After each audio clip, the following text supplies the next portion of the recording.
Hello students, आज हम बात करते हैं एक टॉपिक मैथमेटिक्स के जो कि बीएससी और आरपीएससी और जितने भी अपने सेकंड ग्रेड और फर्स्ट ग्रेड होते हैं उसके अंदर यूज़ आता है कर्वेचर। अब कर्वेचर का मतलब क्या होता है, ये सारी चीज़ें हम समझेंगे।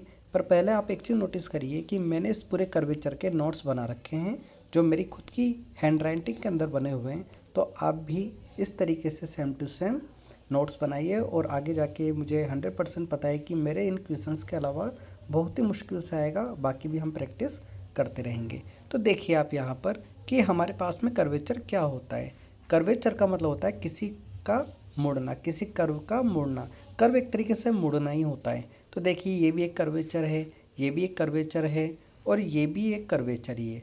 कर्वेचर हमेशा किसी कर्व की फॉर्म में आता है, लेकिन देखिए ये स्ट्रेट लाइन है, this is not a curve, ये कर्व नहीं है। तो देखिए इसके अंदर हमारे पास सीखने के लिए तो बहुत सारी चीज़ें हैं कि जैसे हमें बताया जाता है कि लिखा हुआ यहाँ पर आप भी लिख सकते हैं, वक्र के किसी बिंदु पर उसका मोड़ वक्रता कहलाता है। जो पहली लाइन आपको अच्छी तरीके से समझ में आ गई होगी। उसके बाद में सेकंड नंबर पर हमारे पास में लिखा हुआ है कि माना P तथा Q के अभिलंब N पर प्रतिच्छेद करते हैं। अगर मैं इस P बिंदु पर और इस Q बिंदु पर अगर मैं परपेंडिकुलर यानी कि 90 डिग्री का एंगल बनाता हूँ तो क्या वो दोनों एक दूसरे के किसी बिंदु पर प्रतिच्छेद करेंगे? हाँ करेंगे। और वो बिंदु कौन सा होगा? वो बिंदु N बिंदु होगा। अगर ये N बिंदु पर प्रतिच्छेद करते हैं, अब देखिए यहाँ पर क्या लिखा हुआ है, यहाँ पर लिखा हुआ है कि limit Q tends to P। अगर हम इस Q को P की तरफ लेके जाते हैं, अब एक बार बताइए, अगर इस Q को मैं इधर की तरफ लेके आऊँगा और ये P तो स्थिर है, इसका मतलब ये वाली लाइन जो है और ये वाली लाइन है, इस तरीके से अगर ये इधर की तरफ आएगी तो ये वाली लाइन किधर की तरफ चली जाएगी? ऊपर की तरफ। ये समझना आपको वैसे इतना इम्पोर्टेंट, क्योंकि एग्ज़ाम में पूछा कभी जाएगा नहीं आपसे कि वो लाइन ऊपर की तरफ चली जाती है, लेकिन फिर भी अब समझाना तो पड़ेगा। तो हम ये कहेंगे कि जैसे ये क्यू पी की तरफ जाएगा, ये जो क्यू एन है वो पी सी की तरफ चल जाएगी, यानी कि ऊपर की तरफ बढ़ जाएगी। आप खुद भी देखना, अगर आपके पास में अगर मान लीजिए सर्कल होता है ये, तब तो ऐसी कोई प्रॉब्लम आती नहीं, लेकिन हम हर कर्व की बात कर रहे हैं। तो जैसे जैसे क्यू पी की तरफ जाता है वैसे वैसे पी सी की तरफ जाएगा। तो जो सी हमें मिलेगा वो इसका क्या हो जाएगा? सेंटर हो जाएगा, इस कर्वेचर का सेंटर। एक तरीके से हम बात करें तो जैसे कर्व है और यहाँ पर हमें सेंटर मिल गया, तो ये इसका क्या हो जाएगा? रेडियस। लेकिन ये कोई सर्कल तो बन नहीं रहा है, ये तो कर्व है, तो उसे हम क्या बोलेंगे? रेडियस ऑफ कर्वेचर, यानी कि वक्रता त्रिज्या। रेडियस यानी कि कर्वेचर की रेडियस हमें मिल जाएगी। तो कई सारे स्टूडेंट इसको एनपी नाम देते हैं रेडियस को, ये एनपी नहीं होती, ये होती है सीपी, यानी कि सीपी का मतलब हो गया रेडियस ऑफ कर्वेचर। अब हम आगे की तरफ बात करें, यहाँ पर सी क्या होता है? सी वक्रता का केंद्र कहलाता है। अब इसमें कुछ परिभाषाएं, अगर आप बुक देखेंगे, बुक में तो 2-3 पेज लाइन से लिखे हुए हैं, तो हम उसके अंदर वो सारा इतना पढ़ने की कोई ज़रूरत होती नहीं है, क्योंकि अपन को तो हमारे जो क्वेश्चन है वो अच्छी तरीके से सोल्व हो जाए, हमें तो इस पर ध्यान देना है। तो देखिए आगे की तरफ, आगे लिखा हुआ है सबसे पहले वक्रता वृत्त क्या होता है। वक्रता वृत्त यानी कि बिंदु सी को केंद्र तथा सीपी को त्रिज्या मानकर खींचा वृत्त पी पर वक्रता वृत्त कहलाता है। यानी कि वक्रता वृत्त, एक बार सुनना, अगर हम सी को तो क्या माने? केंद्र यानी कि सेंटर, और सी से लेकर देखो केंद्र से कोई भी त्रिज्या जाती है, यानी कि सीपी को हम क्या ले लें? इसकी त्रिज्या। और अगर हम इस प्रकार से कोई वृत्त खींच दें तो वो क्या होगा? उसका वक्रता वृत्त होगा। वक्रता त्रिज्या मैंने आपको अभी बताया, वक्रता त्रिज्या क्या है? वक्रता त्रिज्या सी से लेकर पी तक की दूरी है, यानी कि वक्रता त्रिज्या हमारे पास में सीपी। और ध्यान रखना, अगर हम किसी वृत्त की त्रिज्या की बात करते हैं तब तो हम स्मॉल आर लिखते हैं, लेकिन हम जब कर्वेचर की त्रिज्या की बात करते हैं हम, तो हम इस साइन का यूज़ करते हैं। और इस साइन को क्या बोला जाता है? इस साइन को रो बोलते हैं। क्या बोलते हैं? रो। इसके बाद हमारा नेक्स्ट पॉइंट आता है, यहाँ पर लिखा हुआ है वक्रता। क्या लिखा हुआ है? वक्रता। अब ये वक्रता उल्टी हो जाती है, यानी कि हमारी बात, हम ये बात करें तो वक्रता वक्रता त्रिज्या की उल्टी होती है। वक्रता वक्रता त्रिज्या की उल्टी क्यों होती है? इसका कारण क्या है? जैसे हम बात करें तो हमारे पास में इस तरीके से कोई वक्र बना हुआ है, कोई वक्र इस तरीके से बना हुआ है, कोई वक्र हमारे पास इस तरीके से बना हुआ है। अब मैं आपसे कहूँ कि बताओ इसका सेंटर और इसका सेंटर कहाँ आएगा ये बताइए आप। जब आप बात करेंगे कि हमारे पास में इस तरीके से कर्व बना हुआ है तो इसका सेंटर ये तो बहुत बड़ा आ रहा है, यानी कि इसका सेंटर थोड़ा सा दूर आएगा। देखिए ना कितना फैला हुआ है ये। और सेकंड हम इसकी बात करें तो देखिए इसका सेंटर थोड़ा सा पास में आएगा, इसका सेंटर यहाँ पे आएगा। अगर मैं आपसे बात करूँ कि सबसे दूर सेंटर, सबसे दूर केंद्र कहाँ पर है, तो इसके अंदर सबसे दूर, क्योंकि ये ऐसे बन रहा है देखिए आप बहुत बड़ा, तो आप ये कह सकते हैं। और मैं आपसे कहूँ कि सबसे ज़्यादा मुड़ कौन रहा है, तो आप कहेंगे सर सबसे ज़्यादा तो ये मुड़ रहा है, उससे कम ये मुड़ रहा है, और सबसे ज़्यादा ये मुड़ रहा है, उससे कम ये मुड़ रहा है, और सबसे ज़्यादा नहीं मुड़ रहा है ये। अगर आपसे कहा जाए कि ये क्या सबसे ज़्यादा मुड़ रहा है, नहीं, ये क्या है, सबसे ज़्यादा मुड़ रहा है। तो अगर अपन बात करें ये सबसे ज़्यादा मुड़ रहा है हमारे पास में, और ये वाला उससे कम मुड़ रहा है, और ये सबसे ज़्यादा मुड़ रहा है, सबसे हम बात करें सबसे ज़्यादा मुड़ रहा है, तो इसका केंद्र तो क्या होगा, छोटा होगा, मतलब कम दूरी पर होगा। इसका थोड़ी ज़्यादा और इसका बहुत ज़्यादा, यानी कि जो जितना कम मुड़ेगा वो उतना ही ज़्यादा दूरी पर होगा।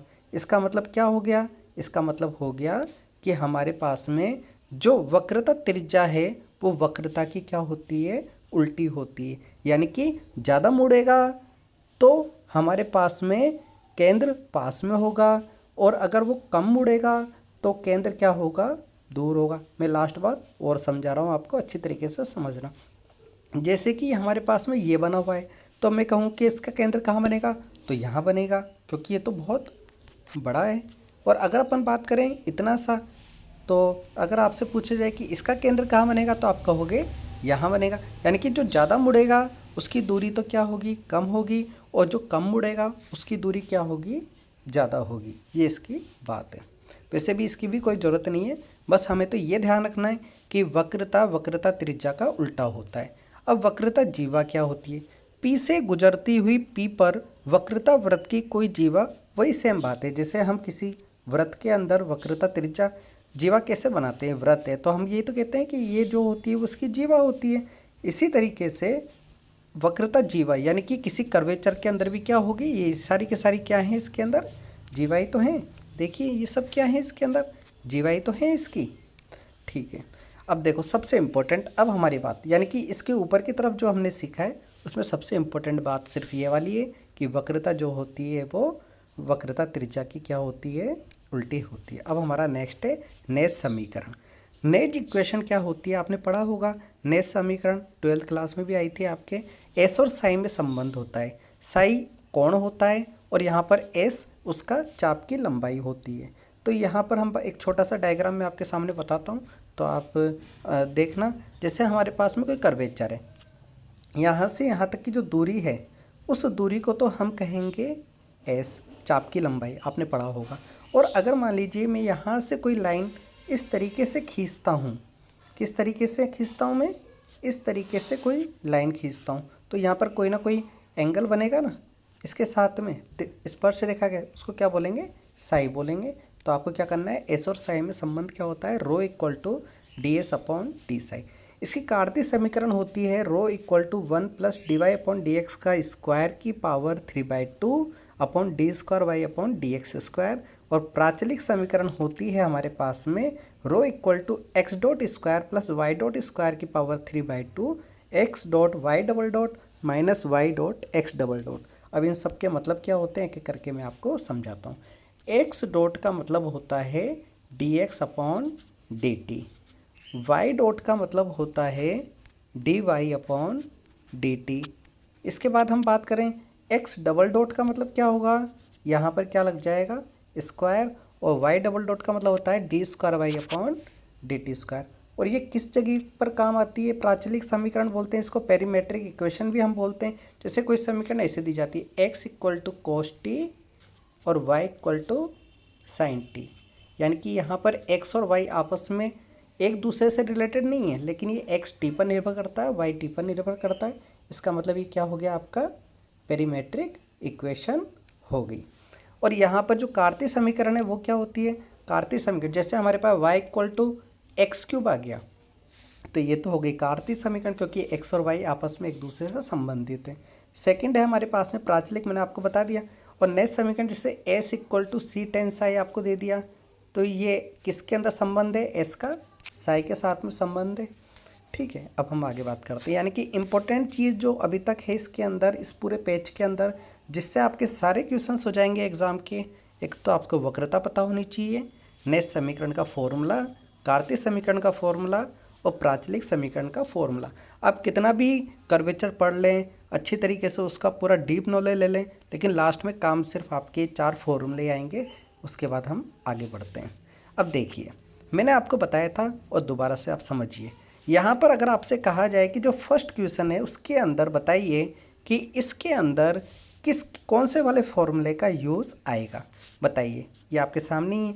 तो देखो, इसमें एस और साई आ रहा है। एस और साई वाला फॉर्मूला कौन सा है, ये वाला है, यानी कि साई के सापेक्ष इसका क्या करना है, हमें अवकलन करना है। किसके सापेक्ष, साई के सापेक्ष। तो करते हैं हम। देखिए, सी तो अचर है, तो सी तो ये रहा। टेन साई का क्या होता है, सेक स्क्वायर साई। और आपको बताया था मैंने, हमें क्या निकालनी है, वक्रता त्रिज्या। और वक्रता त्रिज्या क्या होती है, रो। तो हमारे पास का आंसर क्या आ जाएगा, rho equal to C sec square Sai.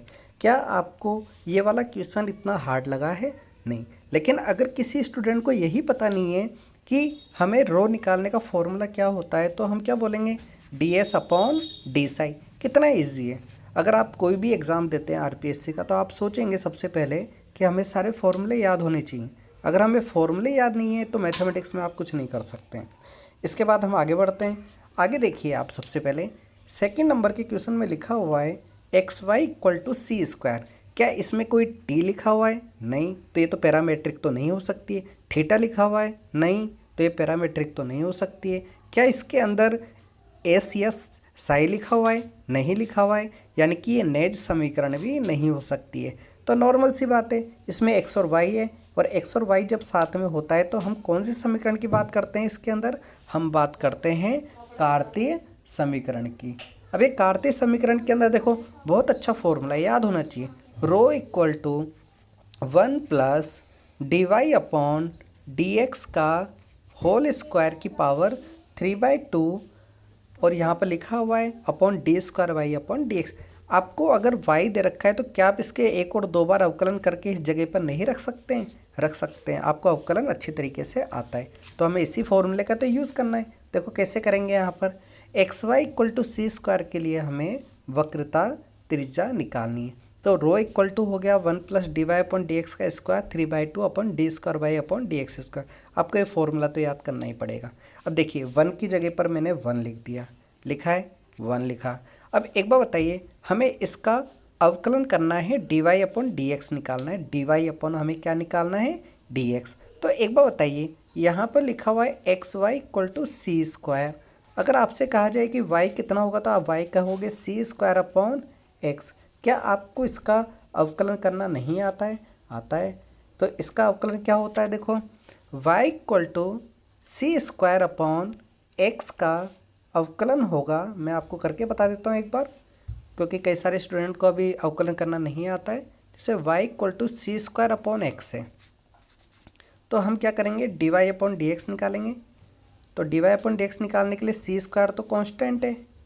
अब आपको पता है 1 अपॉन एक्स का क्या होता है, एक्स ऊपर आता है तो -1 हो जाता है, -1 आगे आ जाता है, -1 में से -1 हो जाता है, तो -1 एक्स की पावर -2 हो जाता है, तो -1 अपॉन एक्स स्क्वायर ये हो जाता है। इसका मतलब क्या हुआ कि हमारे पास में आंसर आ गया माइनस का सी स्क्वायर अपॉन एक्स स्क्वायर। यह हमारे पास में हो गया इसका अवकलन, यानी कि डिफ्रेंसिएशन। ये आपके सामने लिखा हुआ है। इसके बाद में यहाँ पर देखो पावर लिखी हुई है, 3/2 लिखा हुआ है। अब एलसीएम लेना तो आपको आता ही है। देखो एक्स स्क्वायर के ऊपर 2 लिखा हुआ है, यानी कि एक्स की पावर 4 हो जाएगी। एक्स की पावर 4 एलसीएम आएगा तो एक्स की पावर 4 1 से मल्टीप्लाई हो जाएगा, तो एक्स की पावर 4 आ गया। साथ में प्लस है और माइनस है, लेकिन माइनस का स्क्वायर है तो प्लस हो जाएगा। तो ये वाली स्टेप भी हमें समझ में आ गई। अब इसके बाद हम बात करें यहाँ पर, तो देखिए आप, ये साइड में भी मैंने आपको डिफ्रेंशिएशन करके दिखा रखा है यहाँ पर, कि अगर हम एक बार डिफ्रेंशिएशन अवकलन करेंगे तो ये आता है, 2 बार करेंगे अवकलन तो ये आता है। अब देखिए आप आगे हम बात करें यहाँ पर, तो देखिए एक्स की पावर 4 प्लस सी की पावर 4 और 3/2 यहाँ पर लिखा हुआ है, ये लिखा हुआ है यहाँ पर। तो ये रहा, देखो आपको सेम टू सेम x की पावर 4 है यहाँ पर, और x की पावर 4 के ऊपर 3/2 है। तो देखो 2 से 2 कट गया, तो 3 2 जा कितना हो गया, ये 6 हो गया, यानी कि x की पावर कितनी आ गई हमारे पास में, 6 आ गई। नीचे वाला सेम टू सेम लिखा हुआ है, और इसको जब आपके सामने ये लिखा हुआ है तो क्या आप इसको ये नहीं लिख सकते हैं, देखो x की पावर 4 प्लस c की पावर 4 की पावर 3/2 है, x की पावर 6 और x की पावर 3 से 6 कितनी बार करता है, 2 टाइम नहीं करता है, 3 टाइम करता है। तो क्या लिखेंगे, 2c² x³। तो देखो पहला वाला जो क्वेश्चन था हमारा वो तो नेट समीकरण से हो गया, सेकंड वाला क्वेश्चन जो था हमारा वो हमारा कार्तीय समीकरण से हो गया, और थर्ड वाला देखो आप, थर्ड वाले में क्या एस और साई आ रहा है, नहीं, तो ये नेट समीकरण तो नहीं है। क्या इसमें टी और थीटा आ रहा है, नहीं, तो ये हमारी पैरामेट्रिक समीकरण भी नहीं है। क्या इसके अंदर सिर्फ एक्स और वाई आ रहा है, हाँ, यानी कि ये हमारी कार्तीय समीकरण है। अब कार्तीय समीकरण में देखो क्या होता है, फॉर्मूला वही यूज आएगा, दोबारा से लिखता हूँ मैं आपके सामने, 1 प्लस dy/dx का होल स्क्वायर। अब आपको ये पता होना चाहिए ए कोस हाइपरबोलिक x/a का क्या होता है, ए कोस हाइपरबोलिक x/a का ए साइन हाइपरबोलिक x/a। अब x/a का करोगे तो 1/a, इस a से कौन कट गया, a कट गया, तो क्या बचेगा, साइन हाइपरबोलिक x/a। अब इसका हमने सबसे पहले क्या कर दिया, स्क्वायर, क्योंकि हमारे फॉर्मूले लिखा हुआ था ना 1 प्लस dy/dx का स्क्वायर की पावर 3/2 अपॉन dy/dx, वो हमने यहाँ पर लिख दिया। इसके बाद देखिए 1 प्लस, यहाँ पर जब हम बात करते हैं हाइपरबोलिक की, तो हाइपरबोलिक के अंदर फॉर्मूला चेंज हो जाता है, 1 माइनस साइन स्क्वायर एक्स तो हो जाता है कोस स्क्वायर एक्स, लेकिन जब हाइपरबोलिक होता है तो यहाँ पर प्लस लगता है। तो देखिए 1 प्लस साइन स्क्वायर क्या हो जाएगा, कोस हाइपरबोलिक स्क्वायर x/a। ध्यान रखना हाइपरबोलिक में बीच में प्लस आता है और बिना हाइपरबोलिक में बीच में माइनस आता है। अब ये सब काट दीजिए आप, जैसे आप इसको काटेंगे तो आपके पास में आंसर बचेगा, यहाँ पर देखिए a की जगह पर a, ये नीचे वाला a ऊपर आ गया, कोस हाइपरबोलिक स्क्वायर, ये 2 से 2 कट गया, 3 बचेगा, इस 3 से 1 कट गया, तो ऊपर क्या बचेगा, 2 बचेगा, ठीक है। और ये आपके पास में, अब ये बताइए स्टार्टिंग में हमने जब लिखा था इसको, स्टार्टिंग में देखिए y की वैल्यू क्या थी, ए कोस हाइपरबोलिक x/a, और यहाँ पर तो देखो स्क्वायर लग रहा है ना, इसका मतलब क्या हो गया, ये y का स्क्वायर अपॉन a। अब नेक्स्ट की हम बात करते हैं। अब बताइए इसके अंदर s और साई आ रहा है, अब देख के पता लगा दीजिए, अब तो आपको सब कुछ पता है कि कभी भी s और साई आता है तो हम क्या करते हैं, ds/d साई करते हैं। अब देखिए ds/d साई करेंगे तो यहाँ पर देखिए ds/d साई अपने किया, यानी कि इसका हमें अवकलन ही तो करना है, यानी कि c की जगह पर c log x का 1/x, उसके बाद x यानी कि sec साई करेंगे तो sec Sai tan Sai, sec Sai से sec साई कटेगा तो क्या बचेगा, c tan साई। नेक्स्ट बात करें तो देखिए यहाँ पर आप, ये नेक्स्ट वाले प्रश्न के अंदर x और y तो आ रहा है, देखिए इसमें क्या आ रहा है, सिर्फ x और y, इसका मतलब कौन सी समीकरण लगेगी, इसमें हमारी कार्तीय समीकरण लगेगी। कार्तीय समीकरण क्या होती है, अच्छी तरीके से पता है आपको, 1 प्लस dy/dx का स्क्वायर की पावर 3/2 अपॉन d²y/dx²। देखो ये फॉर्मूला है जो कि आपको याद होना चाहिए।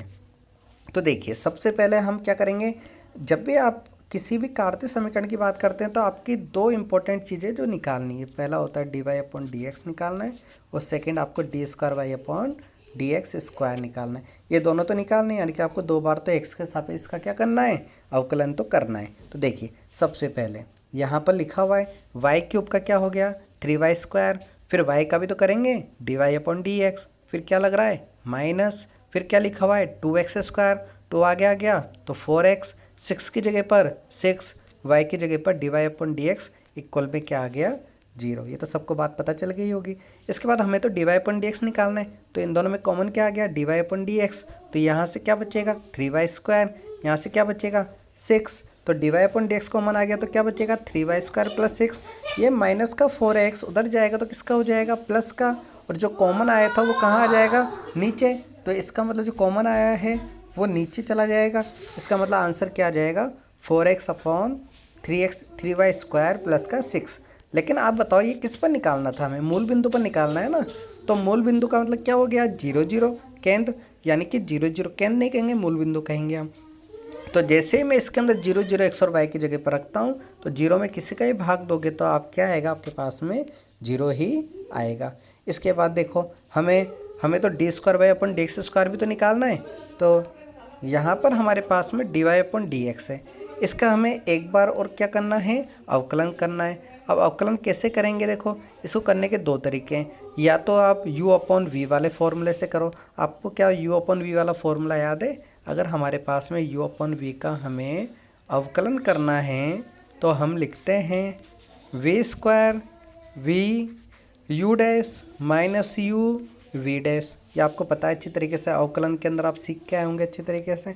अगर आप चाहें तो उस फॉर्मूले का यूज़ भी कर सकते हैं और आप चाहें तो किसी और तरीके से भी, है ना, कर सकते हैं। अब हम क्या करते हैं, मैं मेरे वाले तरीके से बताता हूँ। देखो सबसे पहले हम क्या करेंगे कि हमें इसका अवकलन करना है, इस वाली समीकरण का।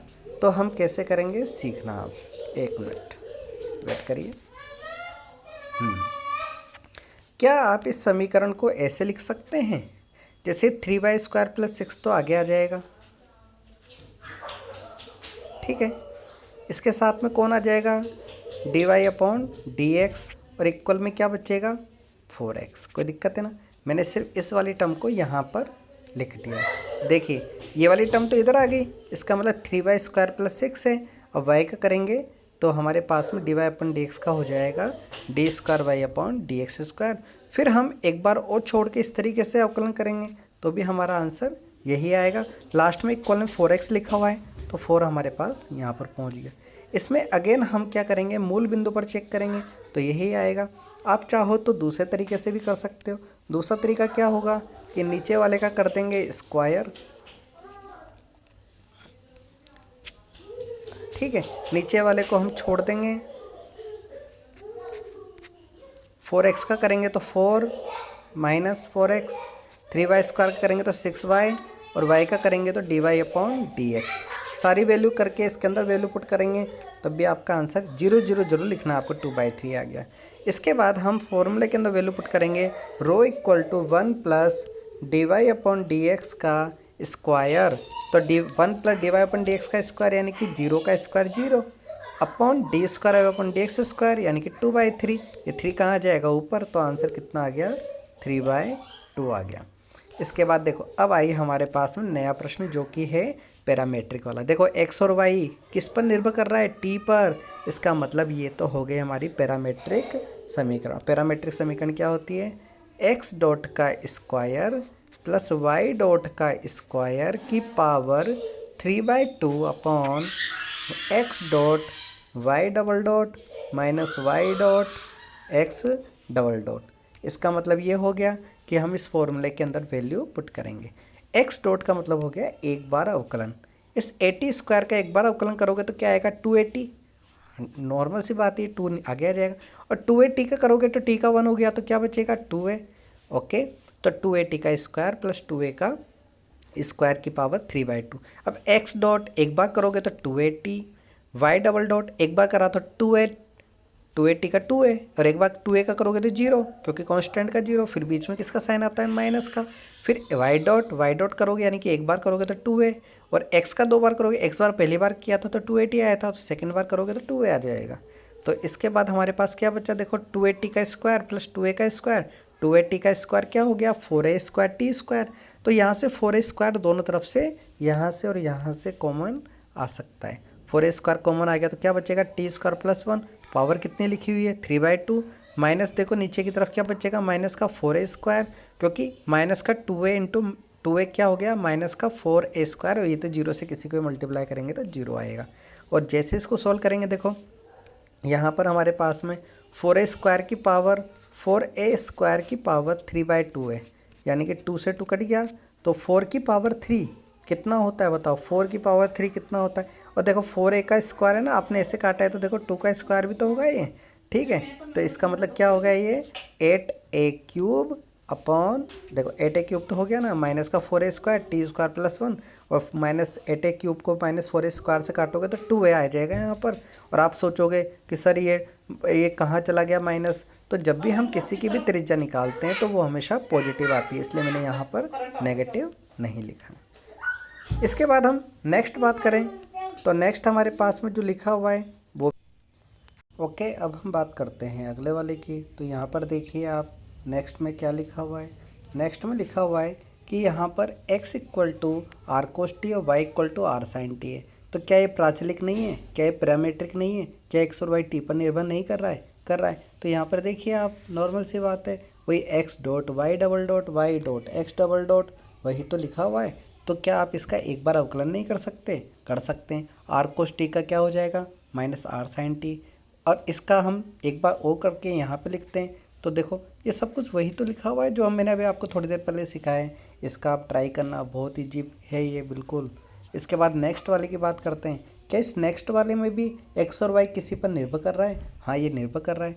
एक्स और वाई किस पर निर्भर कर रहा है? ये एक्स और वाई टी पर निर्भर कर रहा है। तो ये कौन सी समीकरण हुई?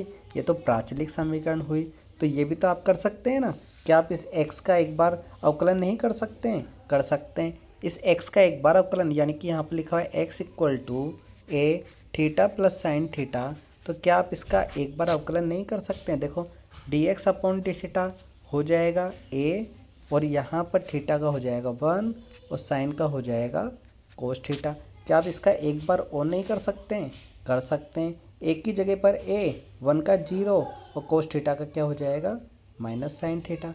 तो यही तो लिखा हुआ है यहाँ पर। इसको आराम से आप सोल्व कर सकते हैं। एक्स डॉट का square, X dot square Y dot square की power 3/2 upon X dot Y double dot minus Y dot x double dot, और माइनस माइनस क्या हो जाएगा प्लस।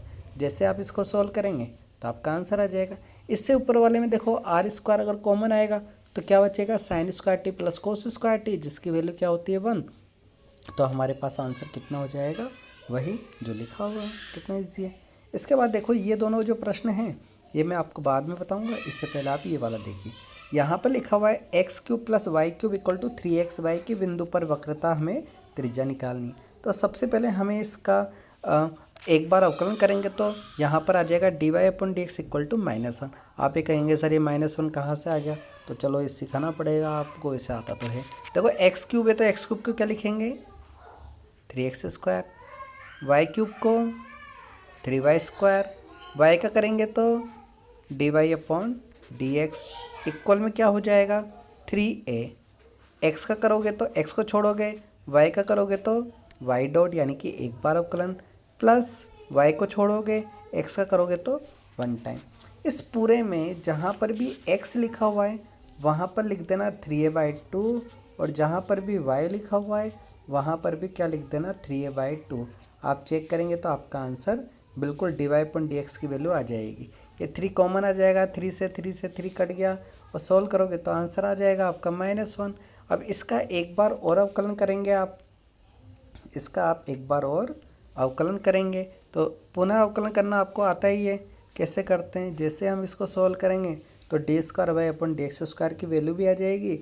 और देखो ये कार्तीय समीकरण है ना, तो यहाँ पे कहीं ऐसा सही तो आ नहीं रहा है, तो किसका फॉर्मूला लगेगा कार्तीय समीकरण का।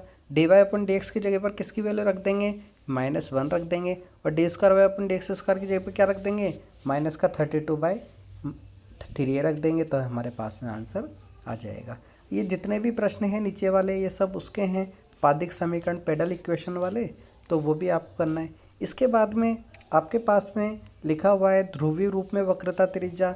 ये भी मैं आपको नेक्स्ट वाले वीडियो में सिखाऊंगा कि ध्रुवीय रूप में वक्रता त्रिज्या निकालने का फॉर्मूला क्या होता है, पादिक समीकरण निकालने का फॉर्मूला क्या होता है, स्पर्श रेखीय ध्रुवीय समीकरण। ये सारे प्रश्न जो आपको नज़र आ रहे हैं यहाँ पर ये सब आपके आरपीएससी के आए हुए प्रश्न हैं जो कि बहुत इंपॉर्टेंट है। वक्रता त्रिज्या छोटा सा चैप्टर नहीं, आगे देखिए वक्रता जीवाओं की लंबाइयाँ, ये सारे नोट्स मेरे हैंड रिटन हैं, मैं सारे के सारे आपको समझा दूंगा अच्छी तरीके से। बस आपको क्या करना है, मुझे भी सपोर्ट करना है, लाइक करना है, सब्सक्राइब करना है, ताकि और कमेंट करें। कमेंट में जो भी चीज़ है आप चाहे तो मैं बोर्ड पर भी समझा सकता हूँ, लेकिन ये स्टार्टिंग है तो मैं चाह रहा हूँ कि मैं एक बार आपको थोड़ा सा मुझे भी कॉन्फिडेंस मिले। अगर आप लोगों का सपोर्ट रहे फिर मैं आरपीएससी और बीएससी के में किसी भी टॉपिक का जो आप कमेंट करेंगे मैं अच्छी तरीके से समझाने का आपको ट्राई करूँगा। फिर भी आप जो भी स्टूडेंट हैं आप कोई भी कमेंट करके मुझे बताते रहें ताकि मैं और ज़्यादा मोटिवेट होता रहूँ। Okay student, thank you. और जितना भी ये पीडीएफ है आप चाहें तो मैं पीडीएफ भी आपको सेंड कर सकता हूँ, आप इसके नोट्स अच्छी तरीके से बना लेना। Okay students, thank you.